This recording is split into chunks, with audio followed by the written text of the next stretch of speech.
మీరు అనొచ్చు, కంసలోళ్ళకి ఆయన ఎట్లా దేవుడు అండి? ఆయనే అంటాడు, నేను కంసాలి అగ్ని వంటి వాడిని అని. సాకలోళ్ళకి ఎట్లా దేవుడు అండి? నేను చాకలి సబ్బు వంటి వాడిని అంటాడు. రాజులకి ఎట్లా దేవుడు అండి అంటావా? నేను రాజులకు రాజుని అంటాడు. అయ్యో, బ్రాహ్మణులకి ఎట్లా దేవుడు అండి? యేసుక్రీస్తు ప్రధాన పూజారి, ప్రధాన యాజకుడు. మా కాపులకు దేవుడు కాదండి అని అంటావా?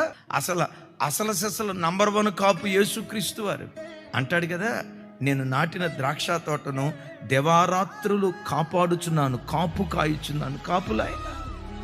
మేము కమ్మోళ్ళం అండి, మాకు దేవుడు కాదంటావా? ఆయన మాటే కమ్మదనం. మేము మాదిగోళ్ళం అండి, యేసు ప్రభు మా దేవుడు కాదంటావా? దండోర వేసిందే బైబిల్. ప్రపంచంలో ఎన్ని జాతులు ఉన్నాయో, ఎన్ని కులాలు ఉన్నాయో, నాసిక రంధ్రాలలో ఊపిరి ఉన్న ప్రతి మనుషునికి యేసే యేసే యేసే నిజదేవుడు. ఆయన తప్ప వేరొక దేవుడు లేడు.